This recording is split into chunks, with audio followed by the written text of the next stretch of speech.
¿Me das tu lectura de la elección? Para mí es una elección que sobre todas las cosas los argentinos decidieron no volver al pasado. Es una elección donde 2/3 de los argentinos decidieron votar por un futuro mejor, por un futuro de prosperidad, por un futuro de crecimiento. El escenario electoral se había planteado como una confrontación de modelos.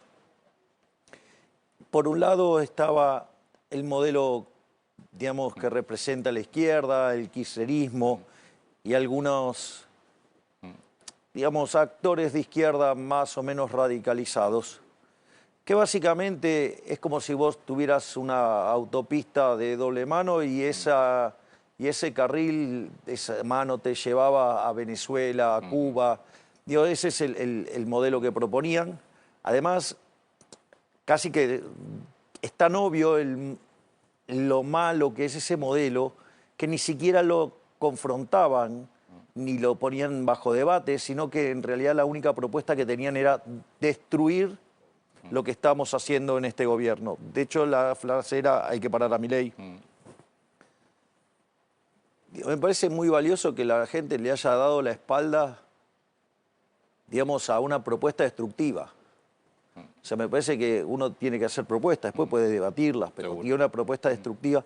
Pero si viene una propuesta destructiva es malo, digamos, que ellos cuenten lo que querían hacer es mucho peor, porque Argentina lleva 100 años haciendo esto, digamos, y de ser el país, uno de los países más ricos del mundo, se convirtió en un país, digamos, de ingresos medios bajos, y que en realidad nos habían plantado una crisis que podía hacer que nos convirtiéramos en Venezuela. Perdón que sea reiterativo, ¿no? Pero teníamos un sobrante monetario que era el doble que el que teníamos en la previa del Rodrigazo, del 75. Recordemos que esa experiencia multiplicó muy rápidamente la inflación por 6. En este caso, digamos, la hubiera multiplicado por 12. Veníamos viajando casi al 300. Digo, ya de piso teníamos 3.600. Teníamos también plantadas las bombas en el Banco Central, que se podía quintuplicar la cantidad de dinero en un día.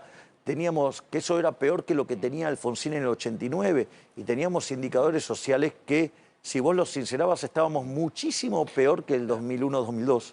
A mí me parece que lo que yo remarcaba de lo que fue la elección de ayer, esto se da en medio de un ajuste muy importante. ¿Lo peor ya pasó realmente? Sí, lo peor ya pasó, pero si me permitís quiero complementar lo de la visión anterior, ¿no?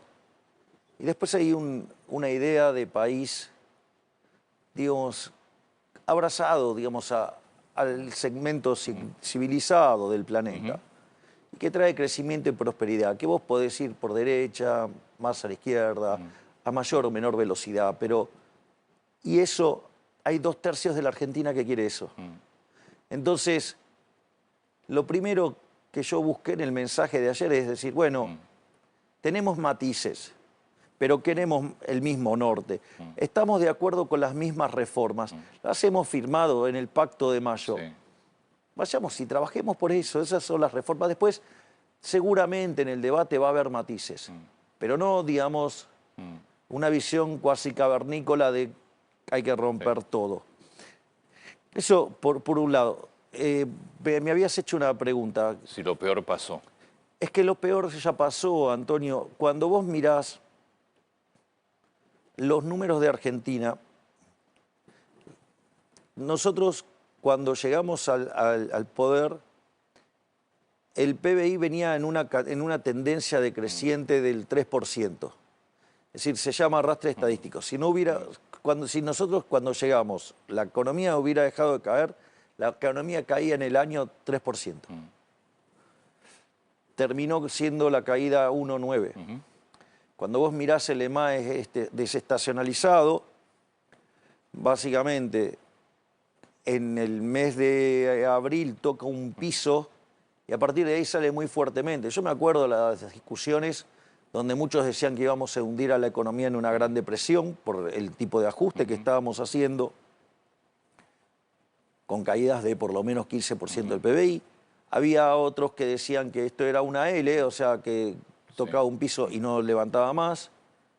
Había otros que hablaban de la pipita de Nike, que se iba a ver una recuperación suave. Y nosotros hablábamos de una recuperación en B corta y al final fue un tilde porque terminó el PBI desestacionalizado de diciembre 6,6% arriba que diciembre del 23. No solo eso, sino que cuando entramos a este año, la economía se venía expandiendo claramente a niveles del 6% y había empezado a acelerar a niveles del 8%. Esto conjugado con una inflación que de viajar al 1,5 diario, digamos, casi te diría, digamos, si lo miro en mayoristas, 54% mensual, o sea, con lo cual ibas a una situación de inflación de entre el 15.000 y el 20.000% a la luz del desequilibrio monetario, a una inflación que estaba viajando a niveles del 30%.